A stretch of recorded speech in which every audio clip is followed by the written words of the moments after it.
नमस्कार प्यारे विद्यार्थियों, आइए मैं आप लोगों के लिए एक कंपाउंड इंटरेस्ट यानी चक्रवृद्धि ब्याज पर एक बढ़िया सा शॉर्ट ट्रिक आप लोगों के लिए मेथड लेकर आया हूं। और दोस्तों ध्यान रखिएगा, ये शॉर्ट मेथड जो है वो फिक्स क्वेश्चन में काम करता है, हमेशा ध्यान रखिएगा। और कॉन्सेप्ट जो है वो पूरे चैप्टर में काम करते हैं। तो इसलिए मेरा एक फर्स्ट ओपिनियन आप लोगों के लिए यही रहेगा कि हमेशा कॉन्सेप्ट के पीछे भागिए, शॉर्ट ट्रिक के पीछे नहीं भागिए। बट फिर भी अगर हमें शॉर्ट ट्रिक याद है तो हम लोग क्या कर सकते हैं, हमारा टाइम बचा सकते हैं, क्योंकि आज के टाइम प्रश्न करना जरूरी भी है पर साथ ही साथ समय को भी बचाना जरूरी है। आइए अगर आप लोग बात करते हैं 2 साल, 3 साल, 4 साल और 5 साल के कंपाउंड इंटरेस्ट को किस प्रकार निकाल सकते हैं, तो हम कोड की सहायता से निकाल सकते हैं। क्या है कोड? 2 साल का कोड क्या लिख सकते हो आप? 2 1। प्लीज ध्यान रखिएगा, 2 साल का कोड आप लोग याद रखेंगे 2 1। और अगर 3 साल का कोड निकालना है तो सबसे पहले 3 लिख देंगे, 4 साल के लिए 4 लिख देंगे और 5 साल के लिए 5 लिख देंगे। बस ये एक बात ध्यान रखिएगा, जो जितने साल का है उतना उतना आप लोग लिख देंगे। 3 साल है तो 3 लिखा जाएगा। देन नेक्स्ट स्टेप क्या होगा? 3 साल के लिए प्लीज ध्यान रखिएगा, पहले 3 लिखा है और ऊपर वाले इन दोनों को ऐड कर लीजिए, 2 और 1 कितना हो गया? 3। एंड देन लास्ट में हमेशा क्या लिखेंगे? 1 लिखेंगे। चलिए 4 साल का कोड बनाते हैं। 4 साल के लिए पहले 4 लिख दिया गया। अब इन दोनों को ऐड कीजिए, 3 और 3 कितना हो गया? 6 हो गया। 3 और 3 कितना हो गया? 6 हो गया। 3 और 1 कितना हो गया? 4 हो गया। एंड देन लास्ट में हमेशा क्या लिखा जाएगा? 1। चलिए 5 साल के कोड के लिए फिर से ध्यान रखिएगा, क्या करेंगे? 6 और 4 कितना हो गया? 10। 6 और 4 कितना हो गया? 10। 4 और 1 कितना हो गया? 5। और लास्ट में हम लोग क्या लिख देंगे? 1 लिख देंगे।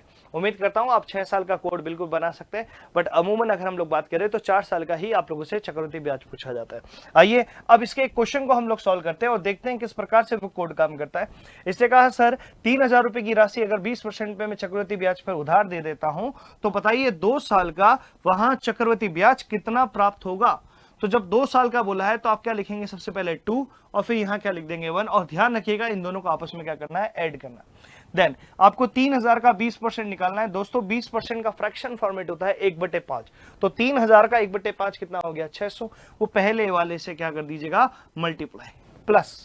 अब क्या करना है? इसी 600 का फिर से कितना परसेंट निकाल लो? 20% यानी 1/5। कितना हो जाएगा? 5 1 जा 5, 5 2 जा 10 यानी 120।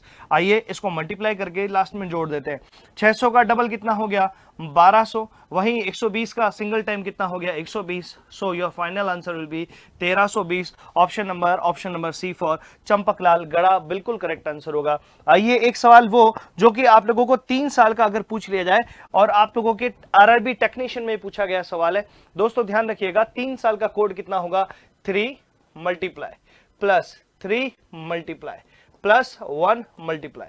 आइए शुरू करते हैं हम लोग। 12,000 का 10% कितना हो जाएगा? तो वो हो जाएगा 1200। तो हम लोग 12,000 का 10% 1200 लिख देंगे। अब वापिस 1200 का 10% कितना हो जाएगा? 120। वहां लिख देंगे 120। और इसी 120 का 10% कितना हो जाएगा? तो 12। आइए अब इन तीनों को हम लोग ऐड कर देते हैं। तो 12 तिया 36 हो गया, ये हो गया मेरे दोस्तों 3600। 12 तिया 36 हो गया, ये हो गया 360। और 12 एकम 12 हो गया। ऐड करते ही आ गया 2 7 9 और 3 3972। Option number D for Dayaben. तो इसी प्रकार की कुछ शॉर्ट ट्रिक जानने के लिए जुड़िए उत्कर्ष के साथ।